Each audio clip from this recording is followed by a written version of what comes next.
Wake up in the morning, everything's alright. Kan pokoknya nyapa. Lapar. Assalamualaikum warahmatullahi wabarakatuh. Perkenalkan, saya Septian TDC Ramadan dari program studi Pendidikan Sejarah.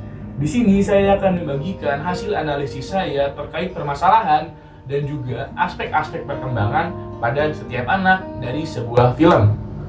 Film yang saya gunakan untuk saya analisis berjudul Koe no Katachi, atau dalam bahasa Inggrisnya itu A Silent Voice. Film ini dirilis pada tahun 2016 dan disutradarai oleh Naoko Yamada dengan karakter utamanya ada Ishida Soya dan juga karakter sampingan ada Nishimiya Shoko, Ueno Nakano, Sahara Miyoko, Nagatsuka Tomohiro, dan karakter-karakter sampingan lainnya. Inti dari film ini tuh menceritakan tentang seorang anak yang membuli anak lainnya, lalu pembuli ini akhirnya dibully balik oleh teman-teman sekitarnya, yang akhirnya pembulian yang dilakukan oleh teman-teman sekitarnya terhadap pembuli ini akhirnya ngebuat pembuli ini mengalami kerusakan psikososial, yang akhirnya dia menjadi seorang yang menutup diri dari dunia luar dan dia merasa bersalah atas dosa yang dilakukan di masa lalu dengan membuli seorang anak tersebut. Seiring berjalannya cerita, dia bertemu kembali dengan seorang yang pernah dibulinya dulu, tapi dia masih belum bisa meminta maaf dengan baik dan benar. Sampai terus berjalan, dia akhirnya bisa meminta maaf dan dia mulai menerima atau membuka diri kembali terhadap lingkungan sekitar. Oke, langsung aja kita bahas terkait analisis saya yang saya lakukan. Jadi berdasarkan filmnya, permasalahan utama ini muncul ketika Nishimiya Shoko hadir dengan kebutuhan khusus, yaitu tunarunggu, di lingkungan orang-orang yang istilahnya belum pernah mendapati teman tunarunggu, yang dimana secara kognitif pun teman-teman sebayanya belum mampu untuk memproses atau memahami cara berkomunikasi yang berbeda, sehingga penggunaan buku catatan untuk interaksi terhadap Shoko ini menjadi hambatan interaksi kelompok daripada sebuah solusi. Ketidaksiapan lingkungan ini pun akhirnya memicu masalah bullying yang sangat intens, di mana tindakan agresif ini dilakukan oleh tokoh utamanya, yaitu Ishida. Ishida membuli untuk menunjukkan bahwa perkembangan moral pada masa itu belum matang karena ia belum mampu berempati terhadap rasa sakit orang lain. Namun, dinamika ini berbalik secara drastis ketika Ishida sendiri berujung jadi korban perundungan oleh teman-temannya, yang kemudian merusak fondasi psikososial dirinya hingga ia tumbuh menjadi remaja yang sangat tertutup dan merasa terasingkan dari dunianya sendiri.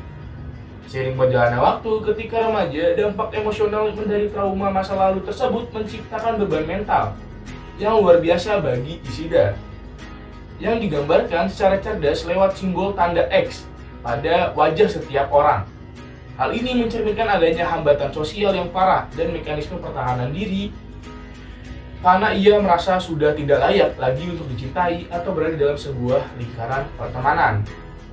Di titik inilah perkembangan moral Ishida mulai menunjukkan kemajuan yang sangat nyata saat ia memutuskan untuk mempelajari bahasa isyarat dengan sungguh-sungguh dalam upaya penembusan dosa di masa lalunya, yang dimana pelajaran bahasa isyarat ini bukan sekedar alat bicara, melainkan sarana untuk membangun kembali jembatan emosional yang telah lama putus. Kalau kita lihat dari kacamata tokoh, dari teori-teori tokoh, di sini kita bisa lihat bahwa pada saat itu ketika masih masa kanak-kanak atau SD, menurut Piaget, ketika SD, anak-anak di kelas masih berada dalam tahap yang sangat egosentris, di mana dia melihat bahwa mereka kesulitan untuk memahami perasaan orang lain yang berbeda dari mereka. Masalah ini semakin rumit karena meskipun setiap manusia punya kemampuan alami untuk berbahasa seperti kata Chomsky, keterbatasan pendengaran Shoko itu menjadi bikin komunikasinya itu atau interaksinya itu menjadi macet. Sayangnya, lingkungan sekitarnya Shoko itu tidak memberikan dukungan sosial atau jembatan yang menurut Vygotsky sangat penting, sehingga Shoko tumbuh menjadi anak yang terasingkan karena tidak ada yang membantunya berinteraksi dengan benar. Kondisi ini akhirnya memicu tindakan intimidasi yang dilakukan oleh Ishida yang menurut Owen adalah cara seorang menyalahgunakan kekuatan buat cari perhatian ataupun status. Ishida melakukan perundungan yang parah karena secara Kohlberg atau dalam perkembangan moral, moralitasnya itu pada saat itu masih di level yang sangat rendah. Ishida cuma mikirin kesenangan sendiri tanpa tahu benar atau salah secara mendalam.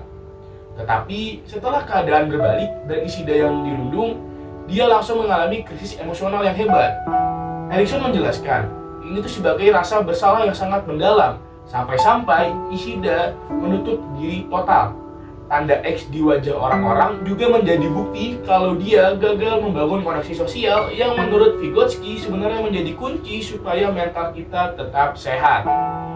Pada masa remaja pun, usaha Ishida untuk belajar bahasa isyarat menunjukkan kalau moralnya sudah tumbuh jauh lebih dewasa menurut pandangan Kohlberg, karena dia mulai bertindak berdasarkan hati nurani untuk menembus kesalahan. Tapi di sisi lain, baik Ishida maupun Shoko sama-sama memiliki masalah dengan harga diri.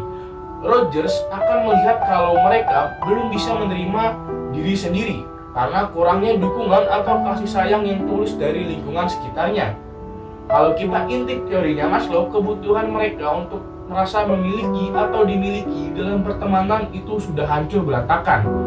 Itulah kenapa di dalam filmnya Shoko sampai merasa kalau dia ingin mengakhiri hidupnya adalah jalan keluar supaya dia tidak menjadi beban bagi orang-orang lain. Dia kehilangan arah untuk mencapai aktualisasi diri.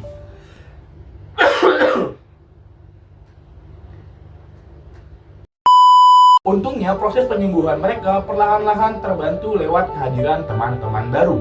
Vygotsky setuju kalau interaksi sosial yang sehat seperti pertemanan Ishida dengan Nagatsuka dalam film sangat membantu proses pemulihan mentalnya Ishida.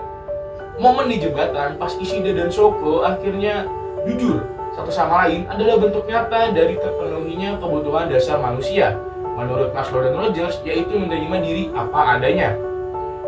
Begitu tanda X di wajah orang-orang lepas, Piaget akan melihat kalau ini cara pandang Ishida terhadap dunia sudah berubah total menjadi lebih positif.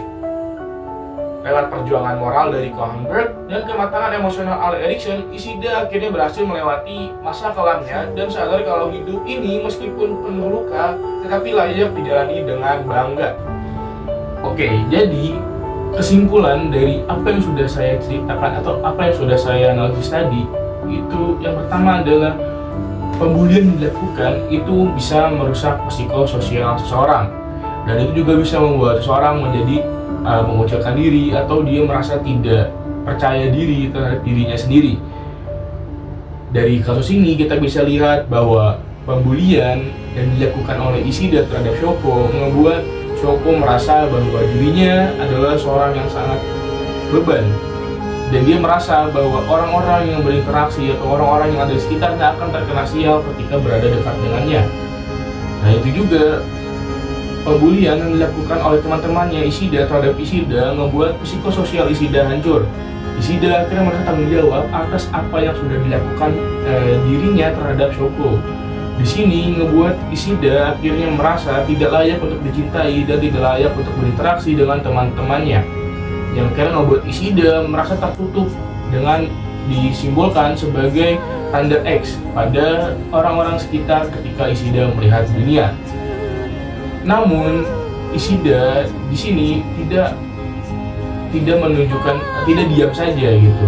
Ishida berusaha untuk bisa meminta maaf dengan cara apapun itu kepada Shoko. Hal ini pun dalam film ditunjukkan dengan Ishida yang belajar bahasa isyarat dengan sungguh-sungguh, yang dimana itu adalah tanggung jawab Ishida atas apa yang sudah dilakukannya di masa lalu terhadap Shoko.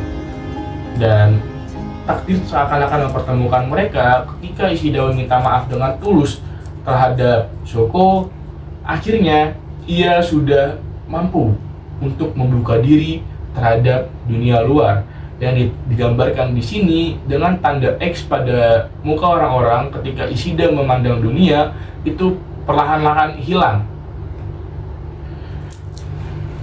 Oke, dari yang sudah saya jelaskan juga dan dari apa yang sudah saya tonton dalam filmnya, di sini saya bisa melihat bahwa ketika hal itu terjadi di hadapan saya, ketika perundungan yang dilakukan oleh Ishida terhadap Shoko itu terjadi di hadapan saya ketika saya menjadi seorang guru, tentunya hal yang harus saya lakukan adalah menjadi jembatan agar anak-anak sebayanya Shoko itu bisa berinteraksi dengan Shoko secara normal dan Shoko tidak merasa terkucilkan atau bahkan sampai melakukan perundungan. Selain itu juga, seandainya saya menjadi orang tua dari Ishida ataupun Shoko, tentunya kita harus memberikan dukungan moral yang sangat kuat hingga tidak lagi terjadi yang namanya kehilangan kepercayaan diri yang dialami oleh Ishida dan juga Shoko. Tentunya sebagai teman sebayanya juga, seandainya saya menjadi teman sebayanya, tentunya saya juga akan memberikan dukungan moral. Saya tidak akan menyalahkan Ishida atas apa yang dilakukan dan saya juga tidak akan membuli Ishida. Namun saya ingin Ishida meminta maaf terhadap Shoko secara tulus pada saat itu, yang nantinya kelak itu tidak akan merusak psikososial Ishida ketika ia menuju fase remaja nanti. Begitupun dengan Shoko. Ketika Shoko merasa bahwa dia dibully dan diasingkan, tentunya saya sebagai teman sebayanya, seandainya saya jadi teman sebayanya, tentunya saya harus memberikan dukungan kepada dia bahwa dia tidak sendiri dan dia harus bisa yang namanya percaya diri gitu. Dia harus bisa memikirkan bahwa dia tuh bukan beban gitu, dia tuh bukan pembawa sial bagi orang gitu, tapi dia adalah seseorang yang benar-benar istilahnya dibutuhkan dan mungkin ya dibutuhkan oleh masyarakat gitu.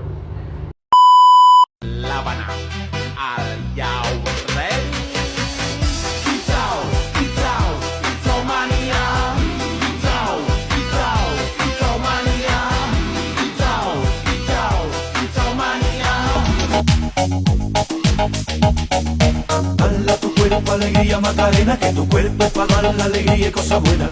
Dala tu cuerpo alegría Macarena, Macarena. Dala tu cuerpo alegría Macarena, que tu cuerpo es para dar